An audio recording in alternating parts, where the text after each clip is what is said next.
One is to do what you absolutely love. And I don't care what that is. Find whatever you are passionate about and try to make that your profession, right? Because I think when you do that, what we found is that inherent joy of that, right? That is, even though, yes, winemaking is a lot of work and this and that, but every day we wake up enthusiastic about what we're doing, right? And, 16, 17 years into this, like not a day has gone by, not one day has gone by where I woke up and said, oh my goodness, I wish I was back in tech, right? Never happened, right? And so to finding the joy in doing what you love absolutely every day, and the money will come, right? That's not the prime goal, but you want to live every day fulfilled with that joy of what you love to do. You can't waste another day doing things that you do not like to do. Welcome to the Going Big podcast. I'm your host, Kevin Gentry, and this is the place where we celebrate bold moves and big ideas. Each week, I sit down with inspiring leaders, entrepreneurs, and change makers who are making a significant impact in their careers and in their communities.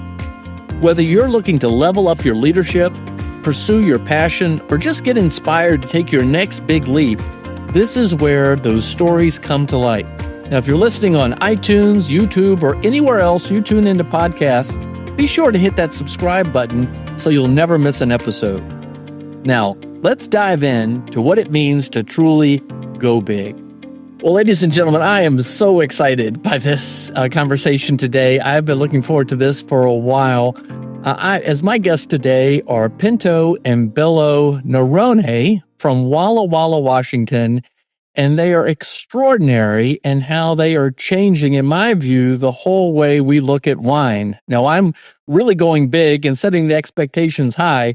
So as you see from this conversation today, I think you're going to learn a lot. I think you're going to enjoy a lot. And I think you're going to be really inspired. Okay, guys, to start off with, what is ultra premium terroir-specific wine from Eastern Washington and Northeastern Oregon? I know that's your particular hole in the marketplace, but for our listeners, what is that? It really is. I think what excites us most about wine are these wines that really showcase the terroir of the vineyards. That is, we want that site to speak. We want the varieties to speak and to be true to type. And we also kind of wanted to push the boundaries of quality for Washington State. So we are, even though we do have wines at lower price points, our primary focus is to really focus on these higher quality wines that really showcase the terroir of the vineyards and the variety and the prevailing climate of the season. All right. So what you'll produce today is really amazing. So let me just give a little bit of the backstory. Several years ago, our local wine shop, the proprietor, his name is Brian Gothier. Brian has been big on Rasa wine for a long time. He would serve it. He would talk about it. We were intrigued. I think I may have done a webinar with at least one of you years ago. And so my wife and I said, let's go to Walla Walla. We've never been to Walla Walla, Washington. Let's go. So we did a summer trip to Seattle and drove 4 hours out to Eastern Washington State, and we experienced this extraordinary discovery of wine in that part of the country. All right, so with that said, tell folks, how in the world did you two get involved in wine? And tell us a little bit about your story. You're pretty much trained on the science side, and I don't think you plan to become vintners. So how did this all happen?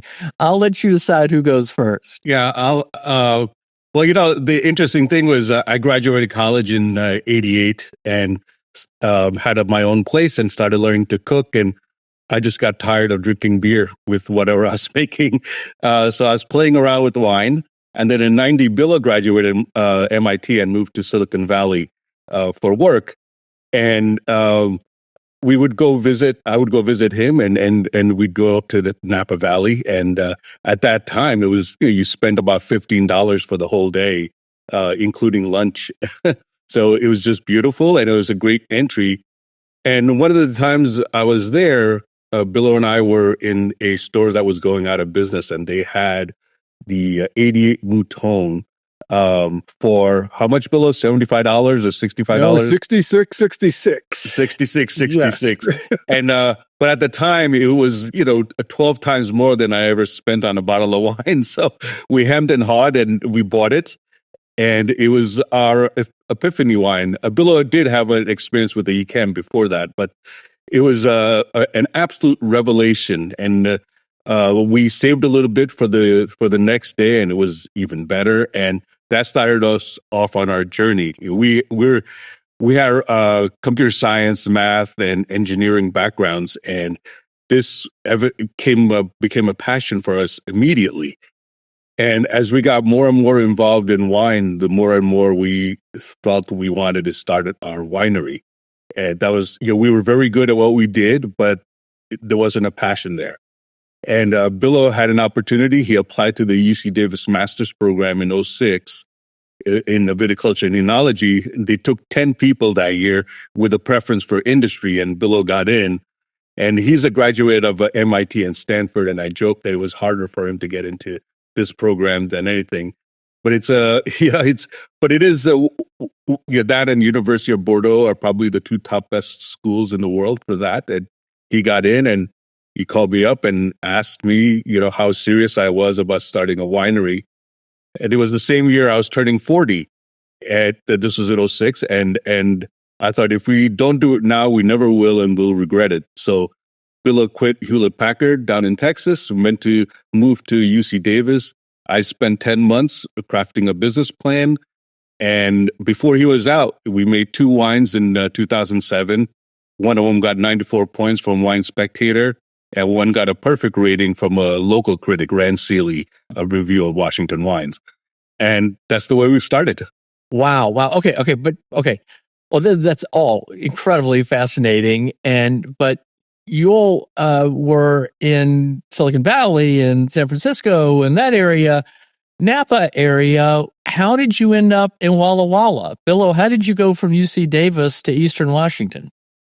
Yeah, Pinto and I, when we started with wine, we've always have loved wines from California, particularly Napa, Sonoma, and we've been to these regions and really, really love them.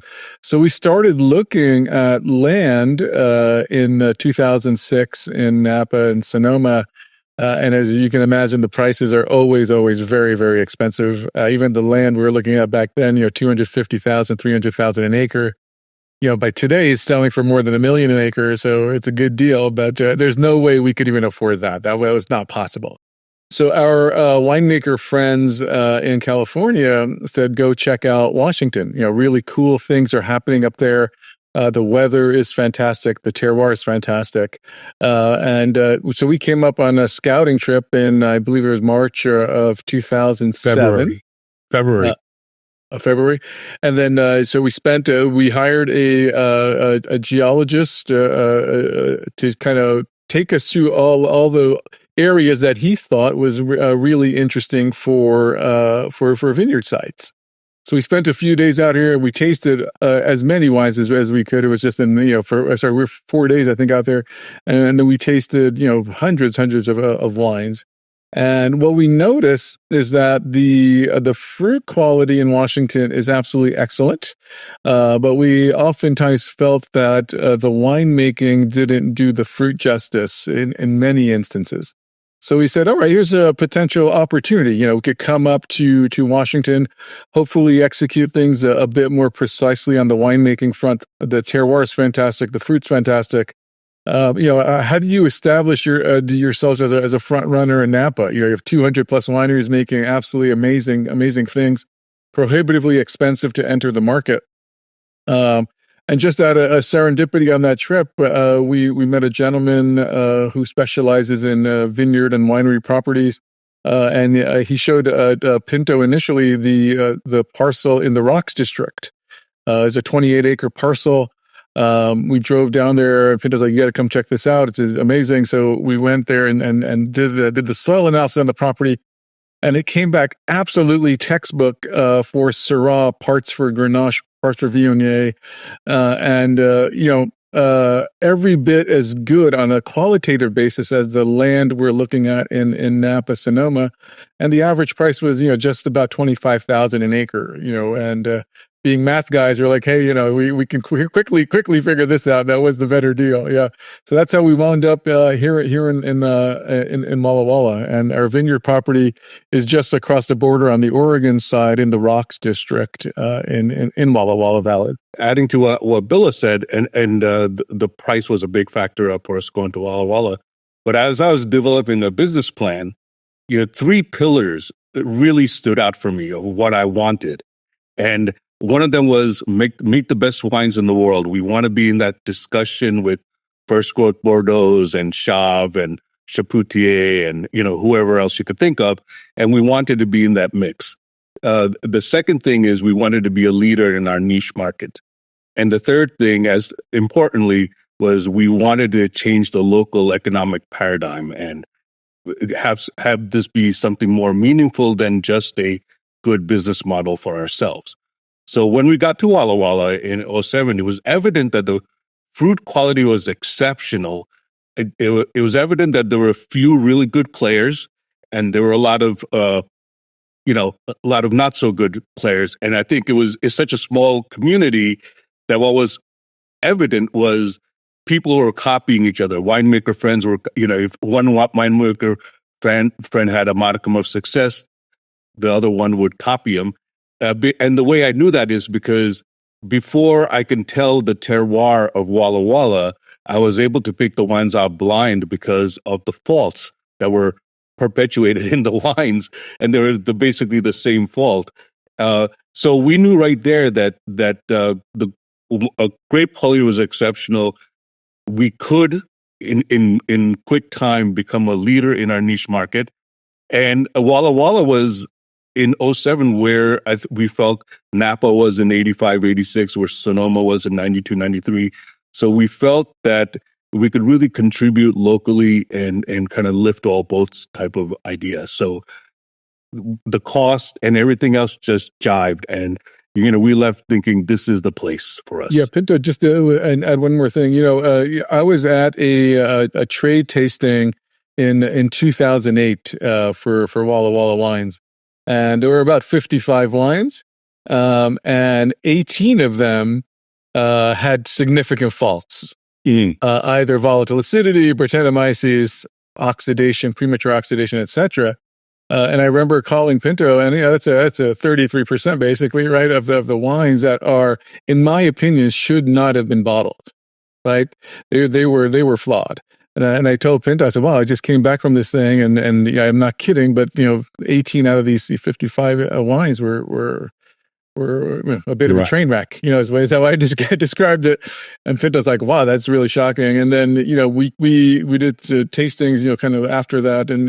And what was happening is that a lot of the winemakers at these places, they weren't formally trained, and they were just copying what their neighbors were doing. Right. And that's how they were.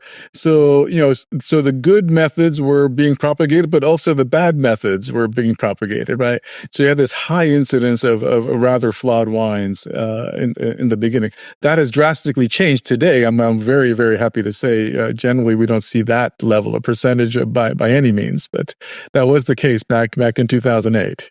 What clinched it for us was I live on the East Coast. I live in New Jersey.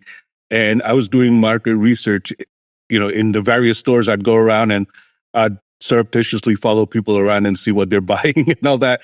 But I was in this one store and they had Cayuse, which even in 2007, Cayuse was this cult winery in Washington where it's sold out on release. So this one place had a bottle of Cayuse on Red Dot special. They couldn't sell it. It was like 50% off. And that's when I called Billo. I said, this is ridiculous. If on the East Coast, people still don't know what Walla Walla is and they haven't heard of Cayuse, this is a great opportunity to hit one of our pillars that we could be a leader in a niche market. And so that helped clinch it for us for sure. Okay, well, this is great. I love the fact that you're science and math guys and the way that you've approached this. I love your attitude about just lifting all boats, and that you're helping everybody else do better by pushing the limits. A couple things, for our listeners, some of our listeners may think, I know exactly where Walla Walla is. I've been there. I know what you're talking about. I agree. It's one of the definite up and coming rising top spots in the world today. Others are saying, what are you talking about? When my wife and I drove out there, it was during the heat dome of 2021. When we went to the Yakima Valley, on the way there, the car thermometer was 118. And when we got checked into our hotel in Walla Walla, the bank thermometer, you probably know exactly which one I'm talking about, on one of those street corners was 113. I took a picture of it. So it's different out there. Tell us just a little bit about the climate as well. And for people who don't understand, what is the Rocks District and what was the Missoula flood and what is all of that about? Well, what I started, you could jump in, Billo, anytime you want. That's that. Well, yeah, the climate in Eastern Washington, it was hugely informed by the Missoula floods and also by the Cascade Mountain Range. Everyone, you mentioned Washington. We have so many people asking us, isn't it really wet over there? The Cascade Mountain Range causes a rain shadow effect. So basically what happens is this cool air coming from the Pacific Ocean and going eastward will go over Seattle and it will precipitate, and you'll get about 36 inches of precipitation in Seattle. And then as it hits the foothills of the Cascades and it travels up, the precipitation per year increases. And at the top of the Cascades, it's about 100 inches of precipitation a year. But when you go to the other side, as you go down towards Yakima, you're dropping down to about 8 inches of rainfall. You get to Red Mountain, it's about 4 inches. In Walla Walla, depending on where, it's anywhere from 8 to 12. So without that rain shadow effect, Eastern Washington couldn't have been, in my opinion, a great area. So, and that's another thing that took me a while to understand, and I'm still learning so much about wine, but you want those grapes to kind of fight, really struggle to find water and go deep. And those, the whole metaphor about deep roots is an important part of this, right? Yeah. So what's really important is you don't want the grapevines to have access to infinite amounts of water, right? They become fat, dumb, and lazy, right? And they don't produce grapes of any complexity. So we have the situation where we have roughly 11 to 12 inches of water of rainfall here in Walla Walla. Most of it happens in November and February, March timeframe, and grapes need about 18 inches of water to make it through the growing season. Right, that's kind of the bare minimum. So we actually prefer to be in this scenario where we're slightly below what the grapes need. So virtually every vineyard here in Washington State is irrigated, drip irrigated. And we actually prefer that greatly because we can 100% dial in how much water the grapevine sees. And what we like to do is, and numerous scientific studies have shown this, that the grapevines that are under medium to medium plus levels of water stress generally produce more flavorful berries and higher phenolic content in the berries. And that directly translates to more interesting, better wines. So we like this scenario where we're below what the grapes need and we can dial in exactly. Now, that takes a fair amount of monitoring in the vineyard to make sure you do it correctly and not impose too much stress on the vines. But so we do kind of manage that to the utmost effect to help maximize the quality of the grapes. All right. One other question to this, and then I'm going to go to some other things about your vision and your going big. You mentioned the Missoula floods. This is not like, one of the hurricanes in the past 10 years. This is a long, long, long time ago. But the Rocks District, the grapes are growing in rocks. You're kind of stacking these stones up around. Can you explain that briefly too? Because it's really crazy. Yeah, so all of these basalt cobblestones, they're up in the hills in the blues, and all of the water kind of carries down through Milton Freewater, and we kind of hit this fan, if you will, in Milton Freewater, where all of these rocks, basalt cobblestones, are getting deposited. So it is roughly a 3 square mile area. It is, the size of a postage stamp as far as AVAs go. But it literally is a rock bed that is, in average depth is about 80 feet, right, of this basalt cobblestones that are roughly the size of softballs, right? So you can imagine trying to plant vineyards in this medium because of all the rocks there. The water holding capacity of the soil is very low. It's easy draining on water. So we got to add even more water to make sure that the plants are happy in that medium stress zone. And also because of that, we get root penetration deep into the soil. As the vines are getting stressed for water, they start pushing their roots out into the soil profile to access more water and nutrients. So, we found roots all the way, 20 feet deep, 30 feet deep. We can see some root vines from the grapevines down there, and that's quite unusual. And I think that really helps to contribute to this beautiful, beautiful expression of terroir and minerality that we get in the Rocks District that is absolutely profound and unique. There is no other place like it in the world. There's a wonderful savoriness that you get out of these wines and a wonderful tight structure.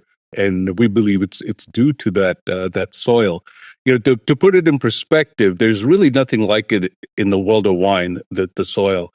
If you think of Châteauneuf-du-Pape and you think of the big stones, big rocks there, the difference there is they go down about roughly 5 feet, maybe 6 feet, and then there's a clay subsolum, and clay has some nutrient or water retention properties. So they hit that clay and they can get some of the water that they need. Ours, there is no subsoil. You're going 80 to 100 feet deep. So there's nothing for the vines to do but go deeper and deeper. And the interesting thing about most vines is that they only want to go so far deep. They don't necessarily want to go 20 feet deep. They want to anchor properly. They want to go about roughly 6 feet or so. And to get nutrients, they have feeder roots that grow more horizontal. But since there's nothing there, the roots have no choice but to go deep and go down 20, 30 feet. And we believe that translates to this unique wine. Fascinating. Okay. So when you decided to build a winery in Walla Walla, what exactly, you touched on it, but tell us a little bit more about your vision. And did you have some initial goals? And then my next follow-up question is going to be, tell me about some of those first wines, those first harvests, and then bring us up to where you are today. Yeah, well, our first harvest, the first 3 harvests, we made it at an alternate proprietorship.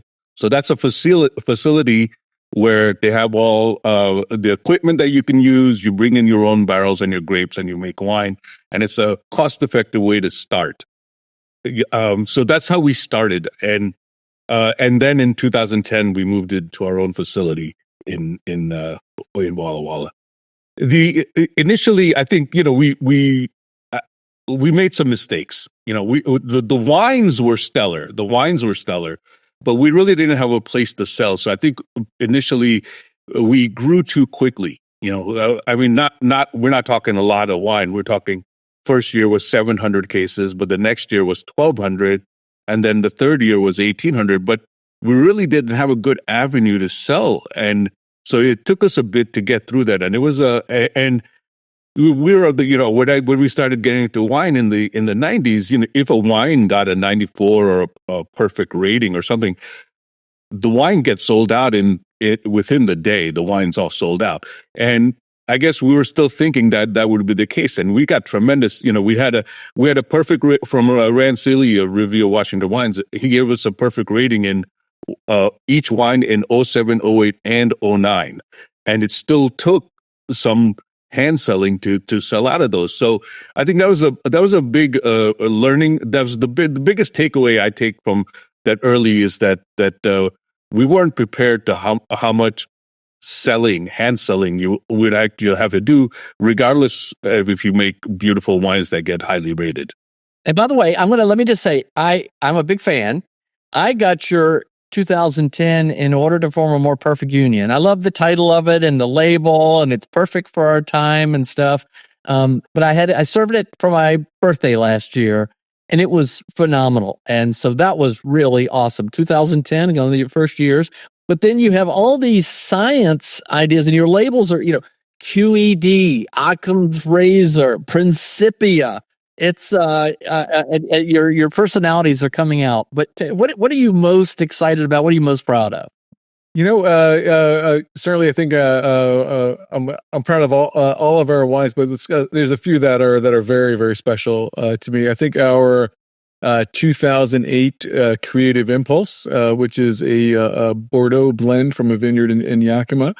To me, it absolutely hits every note of nuance and balance and beautifully poised wine that is just aging so gracefully. Had a bottle not too long ago, and we are 16 years into that wine, and it's still developing and improving. Right, so it's still on the upswing. So it probably has another 3 to 4 years to hit full maturity.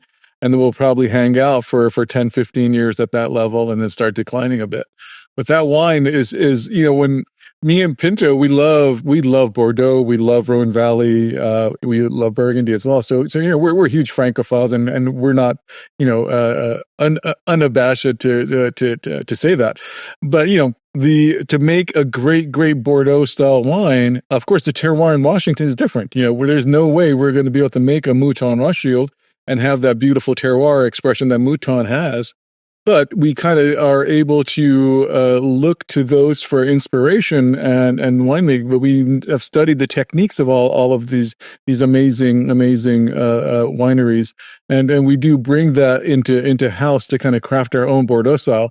And with that 2008 Creative Impulse, I really firmly believe that we got everything that we wanted, right? And so here we have this wine that we made, that we're having and have served in numerous times to our friends and collector friends and our customers side by side, along with the great First Gross of Bordeaux, and that wine deserves to be alongside with them, right?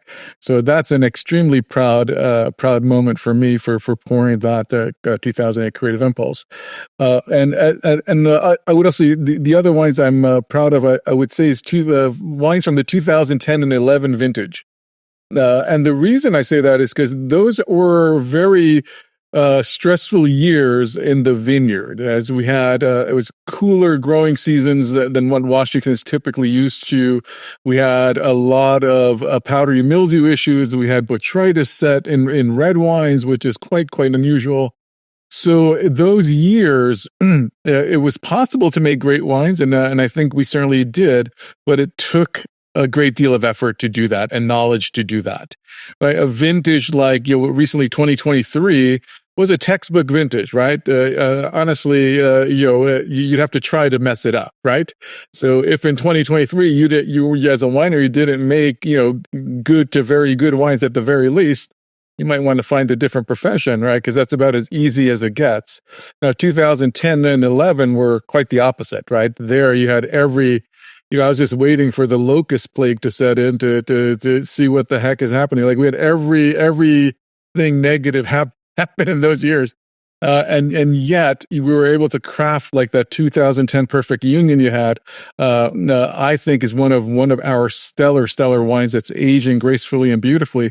But that year, me and Pinto, we really had to work to make that happen, right? That's where the knowledge and the not only scientific knowledge, but it is, you certainly have to have that, but it is really the amount of time and effort that we spent into honing our craft from a sensory perspective, and on the winemaking side to really be able to make those wines that are that outstanding in those difficult vintages. So, of course, I am very, very proud of those vintages as well.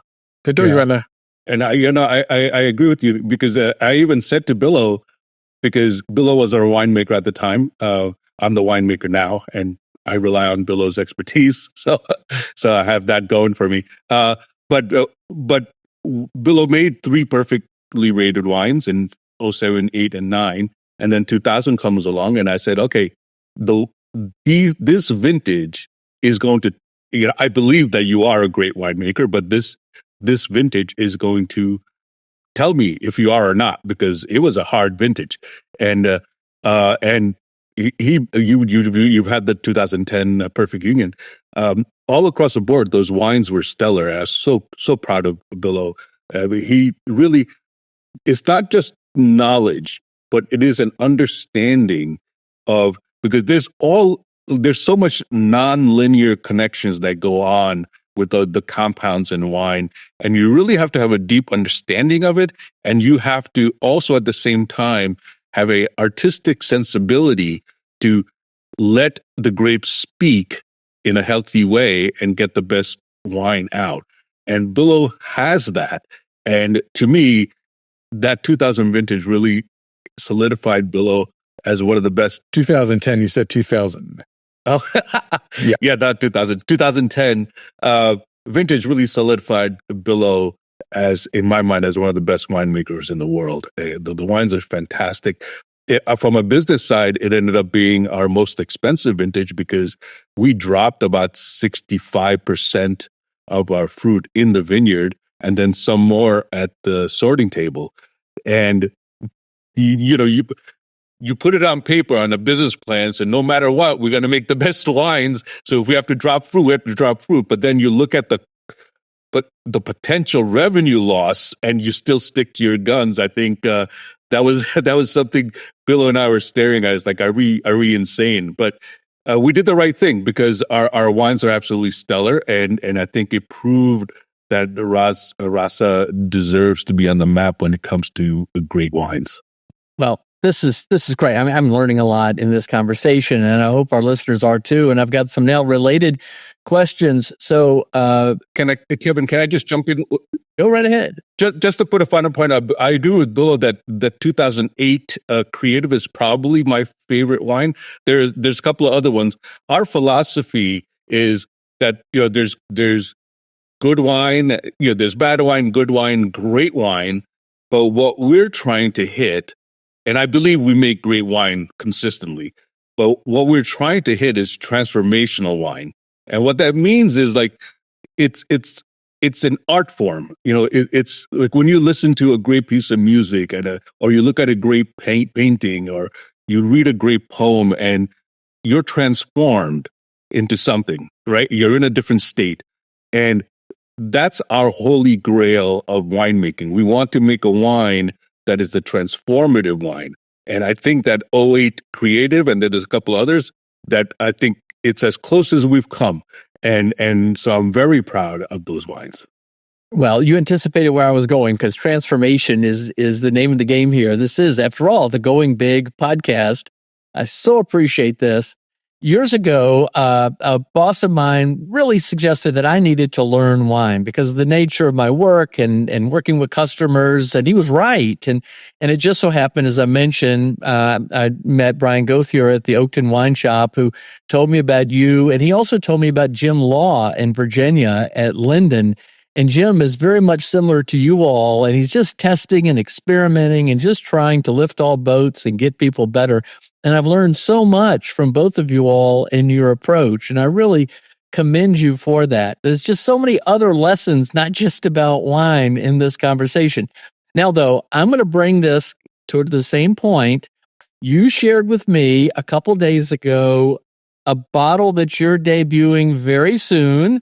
It's your family name, Naravane, and beautiful label. What you're doing with the labels, too, that's in and of itself. That could be another podcast. But I opened it up last night. My wife and I had some. And then I invited Brian Gauthier over because he introduced me to you all and helped me learn so much about wine, and let him have some. I saved a little bit because I'm going to have some for this conversation. But he told me as he drank it that it was clearly some of the best wine that he had ever drank, and was on par with Harlan and also some of the best Bordeaux. It was a bit of an epiphany too. I don't feel like I have a trained and mature palate, but I felt like the complexity of this and all the stuff going on, it is amazing. And so for those of you who are listening and not as accustomed to wine, there's so much more ahead of you to learn and enjoy. But tell me about this wine as I enjoy it. Yeah, so this certainly is one of my favorites as well. Our 2021 Nerone. We wanted to also kind of, I would say, push the boundaries, but I think that's close enough. It is there are all these amazing wines at the very, very high end of the price spectrum from Napa Valley. Screaming Eagle, Schrader, Harlan, and they are fabulous wines. Don't get me wrong, but they're pushing $2,000, $2,500 a bottle. Screaming Eagle, Harlan, I believe, is like $1,700 a bottle now. And we've always have, I think out of all of the wines, we always, me and Pinto have loved Harlan, right? It is a wine that transcends price, quite honestly, right? It is just this magical thing of beauty, and just the experience it delivers on the palate, on the aromatics, on the finish of those wines are simply breathtaking. So we wanted to set out to kind of have a wine at that level with that type of experience. And, Washington today doesn't have anything that is at that super, super luxury category at that $800, $1,000 price point. And we're like, well, why doesn't it? We firmly believe in the quality that Washington can deliver. Right. So we wanted to make this super, super luxury product that was no holds barred, going for the moon in terms of quality, and everything that we can do to drive that. And, coming out at the wine will be releasing in a couple months, and it will have an $800 price tag. That certainly is going to raise some eyebrows here, because most people in Washington don't know about that this is coming, right? But they will now, right? But it's gonna. I don't know. I told Pinto, I said, we're going to get some arrows on our backs from people like, what are you doing? Are you crazy? Or this or that? I said to Pinto, I said, well, none of them have tasted the wine yet, right? The wine speaks for itself. They can get that in front of them and taste that. The wine is undeniably gorgeous. It deserves a 100-point rating. It is a work of art. At this point, it has transcended beverage to art, right? And this is the way we view the winemaking at our reserve tier. This is not about, there is no formula for this, right? We are not.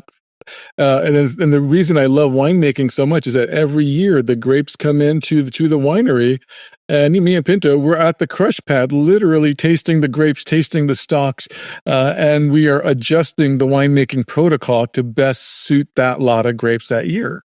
And we're so in a very real sense, we haven't made wine the same way twice. And I think this is why we haven't gotten bored of it either, right? It's just this fabulous process. The grapes come in with these intrinsic characters. How are you going to best change the winemaking protocols that you're using to showcase those to the fullest? And there has to be this artistic stamp on the greatest wines, right? You're not making wines by the numbers, adding in this much titratable acidity and this and that, and matching those profiles. It has to have that artistic stamp on it to make it compelling. And I really, really think with that 21 Nerone, we knocked it out of the park, unquestionably, right? And we will only make the Nerone in a year that both me and Pinto feel we have 100-point wine, right? We're never going to compromise on that. And I think I said to Pinto when I was tasting this stuff, I thought we did it in 2021 for sure, right? Here it is. And then Pinto, you want to add anything? Yeah, everything. I agree with everything Billo said, and this wine kind of speaks to that third pillar of our business plan, changing the local economic paradigm, lifting all boats. What we're saying with our $800 bottles, we're making a statement that Eastern Washington terroir is on par with the best terroirs in the world, and it needs to be respected as such. So we have a wine of a caliber that can compete with the Harlans and the Schraders and the Moutons or whatever, and so it needs to be priced appropriately. Now, pricing at $800 for Washington, I don't think there's any wine above $250 or 300, not that I know of. But this is a big statement, but it's a statement saying that we are not the bastard cousin of Napa Valley. We are on equal footing. We can make wines as compelling, if not more so, and we want to be respected. So the price represents that, as well as the actual what's in the bottle, the beauty of the bottle. Well, that's fantastic. I've always been intrigued by value wines because wines from Chile and South Africa and even Portugal and even other parts of the United States are not at the same price point as Napa or Bordeaux, which produce great wines, granted. But, the perceived value there is much greater than perhaps even the true subjective value. And so I'm glad to see that you all are rising up to where the subjective value is. And let me just say, this wine is spectacular. It was a real struggle for me to keep a little bit to enjoy during our podcast today. Thank you. But it's really spectacular. And I didn't know that I was going to be given the exclusivity to announcing this news through the podcast when it comes out. So all the better, ladies and gentlemen. Rasa, RASA Winery. Check it out online. By the way, your website is great too, and I love that you have an aging chart to help anytime remind me when the wine is right at its perfection. All right, I got a couple of wrap-up questions. We had a conversation a few months ago about principled entrepreneurship, a little bit. I had Andreas Widmer on from the Catholic University of America talking about Art Sioka, who developed box wine, really brought wine to the masses, but his whole idea of principled entrepreneurship, where everybody is a winner. You all look to ways to raise money for different causes. You have your the humane label. Tell us a little bit about that. Why you do it? What your thoughts are there? There's a saying, a philosophy that gets played out. You'll see it a lot in politics, which is, we don't want to give money to other countries until we have so many problems in our own country. So a saying is, let's take care of our house first before you take care of something else. In other words, keep your U.S. dollars in the U.S. Now, I could respect that viewpoint, but my personal feeling is that the way I take care of my house is in part to take care of someone else. That is part of what I do as a human. So we decided that we don't want to wait. Billo and I, Rasa Vineyards is still carrying a lot of debt, and we struggle like any small business does. And we could say, whoa, let's just use all this money to lower our debt first and get out of our own pain and then give. And we could do that, but we could keep doing that and keep putting it off. But that doesn't fulfill us. What fulfills us is saying, we may be struggling this and that, but we're going to do what's right. We're going to give to causes that we believe in. So we created our 2018 Humane. It was the first year that our vintage had fruit. So the first year, to celebrate the fact that this is our estate fruit, we created a bottle called Humane, and 70% of the gross sales go to charities. And in 3 years, the 3 vintages that we've done it, we raised a little over $100,000 to give away. And we give away to Alzheimer's Foundation, cancer, teen suicide prevention, domestic abuse situations. So and we wanted a global feel to this. So what we do is we get an artist from a different country every year. So the first year was this woman from Durban, South Africa, and she created this beautiful label. So most of the money we keep in the United States and give away, but we gave money. She wanted the domestic abuse was a big issue in South Africa, especially with post-COVID. So we gave money to lawyers against domestic abuse in South Africa, at which I still continue to give on a personal level. And then next year, it was a South Korean artist, and like she had a thing where there's still a stigma against single mothers in South Korea, where so the kids don't get the education or they don't get the nutrition. So we donate to a charity that helps out single mothers. So then we have one in Taiwan, And the latest one that'll come out this year, that just came out in December, is from an Jewish Israeli artist. And the ones we're getting ready to bottle now for next year is a Peruvian artist. And the idea is that every year we'll continue to give a little money to these countries while most of the money stays here. And it's just to say that the world is a community, and yes, take care of yourselves. No question. Make money, take care of yourselves, enjoy life. I'm not against any of that, but all along you should be giving. That's very nice. That's awesome. Well, one challenge question for you, and then 2 wrap-up questions.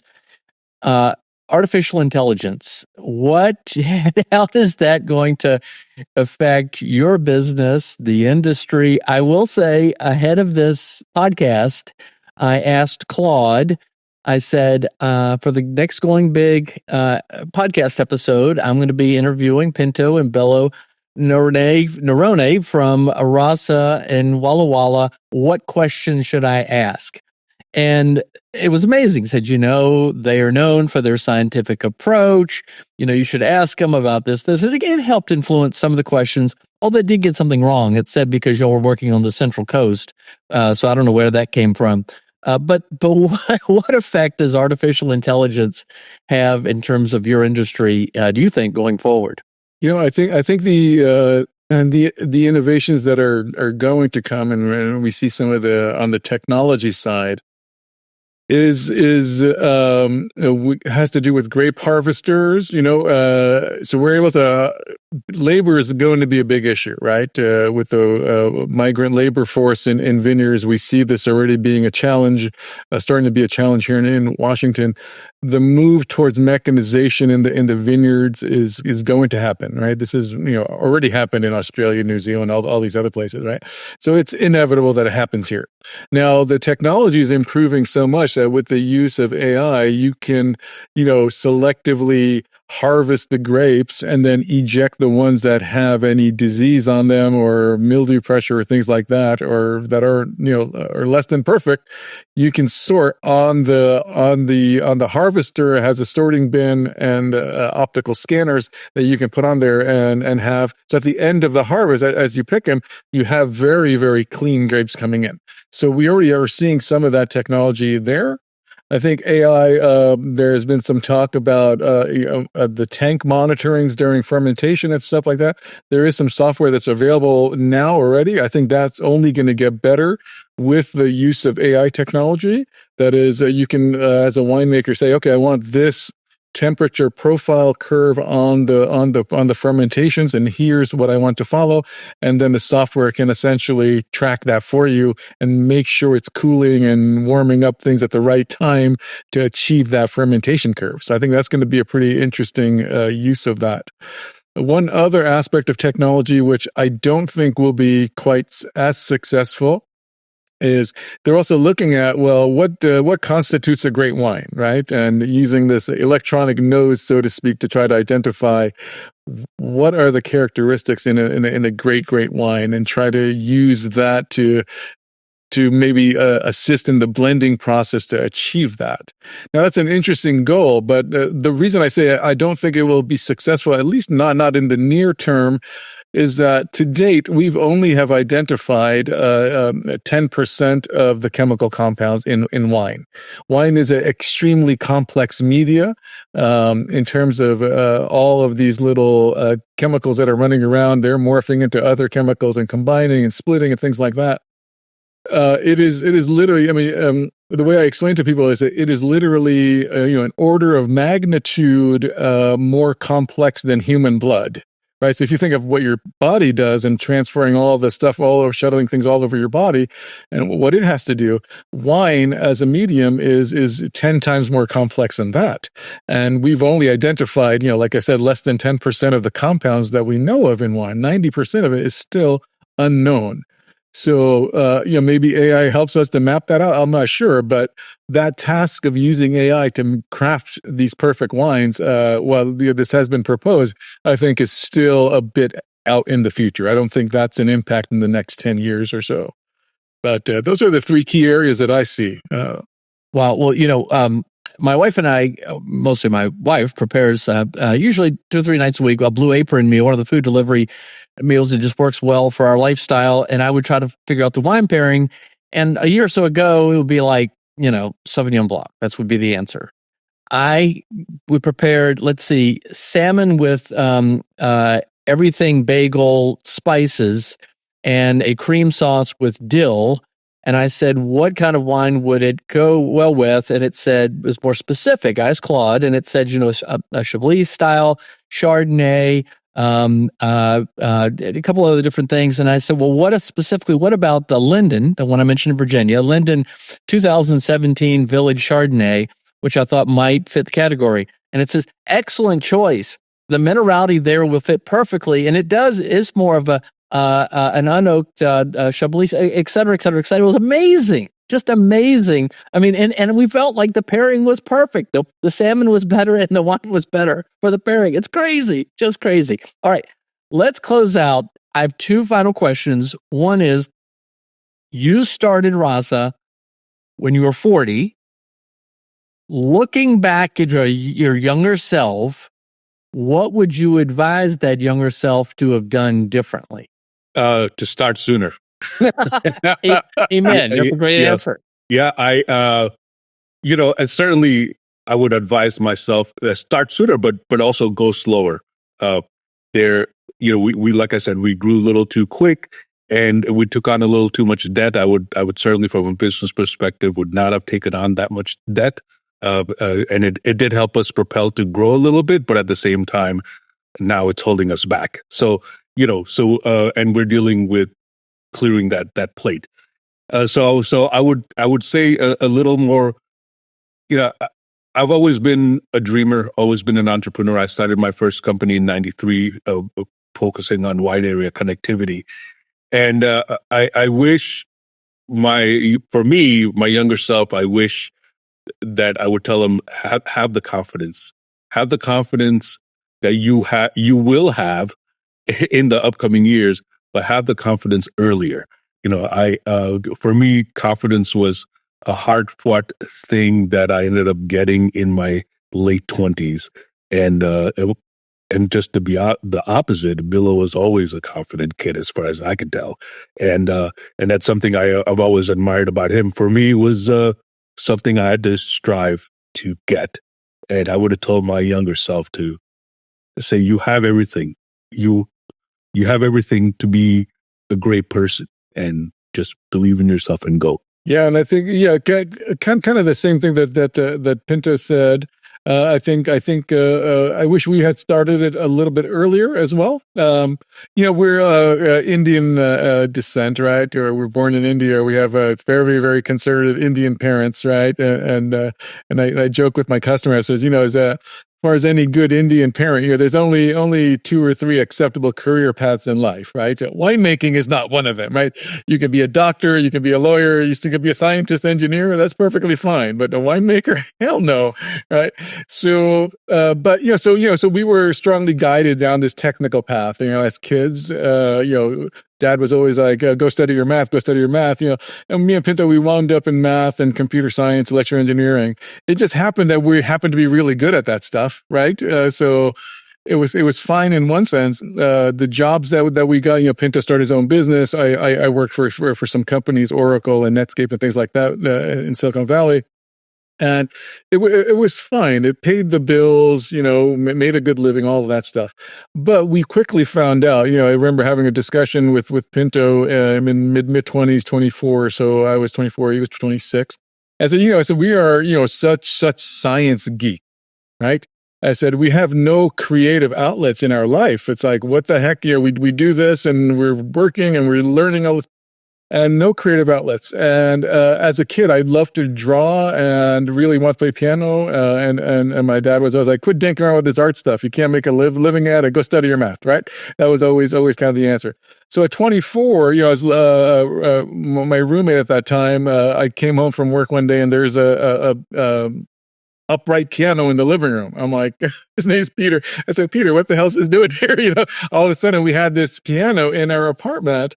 So I started learning piano at 24 or so, and largely self-taught. I was traveling a lot as a consultant, so I would stay at hotels that had pianos and go play in the lobby and all that stuff. So I love piano so much. I still play it today, mostly classical stuff.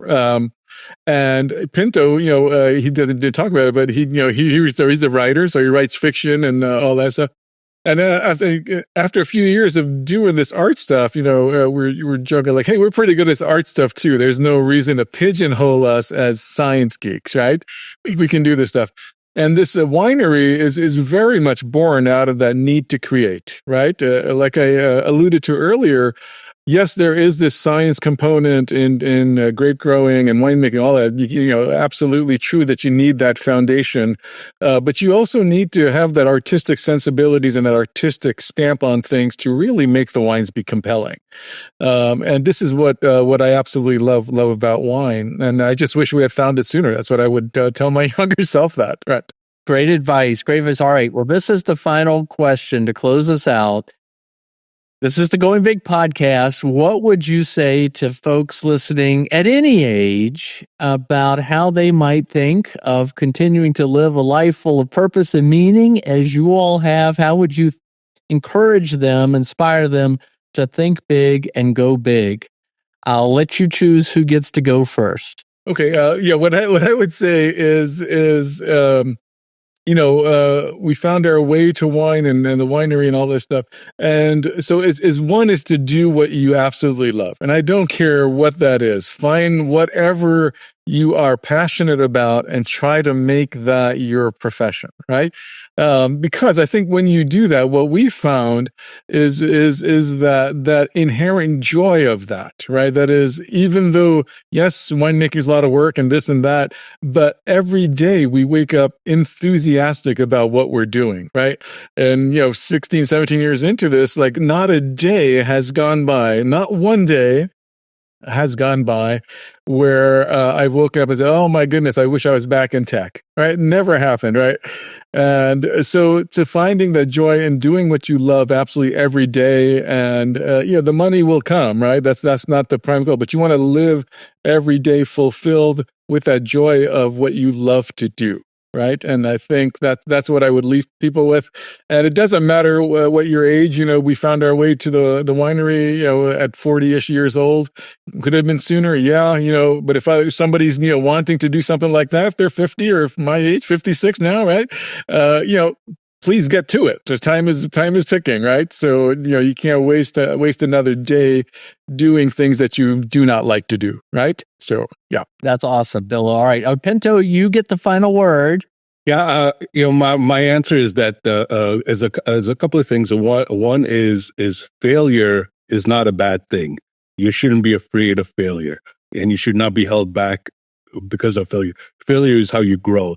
I have 3 children. When they were growing up, every day when I pick them up from school, one of my questions was, what did you get wrong today? And they would proudly say, I didn't get anything wrong. I said, so did you not learn? If you got everything right, there's just verification that you know your stuff, but you haven't grown. You haven't learned something. So there's nothing wrong with you. Embrace failure. But the other thing is fight your inertia. Part of the failure is you may have a fear of failure. You may have a fear of success. You may have a fear of, I'm not perfect. If you want to write, I can't write like Dostoevsky, so what's the point? No, get out there and do it. Baby steps is better than just getting mired in inertia. Billo's right. Time is precious and it's ticking. So figure out what you want to do and do it. Well, Billo and Pinto, this has been a delightful conversation and enjoyable. Thank you for giving your time. Thank you for producing great wine. Thank you for having us to just think bigger and go bigger too. It's a great inspiration. Looking forward to hearing how the wine debuts in April. Ladies and gentlemen, Rasa Vineyards, check it out. You'll love it. Guys, thank you so much. Really appreciate what you do. Kevin, thank you. Thank you very much for having us. Thank you, Kevin. Thanks for tuning in to the Going Big podcast. I hope today's conversation left you feeling energized and ready to tackle your biggest goals. Don't forget to subscribe and leave us a review on iTunes, YouTube, or wherever you listen to podcasts. It really helps spread the word, and it gets these inspiring stories out to more people. You can also find more content, resources, and updates at our website, goingbigpodcast.com. Remember, the only limits are the ones you don't challenge, the limits that you impose on yourself. Keep pushing, keep growing, and above all, keep going big. See you next time on the Going Big Podcast.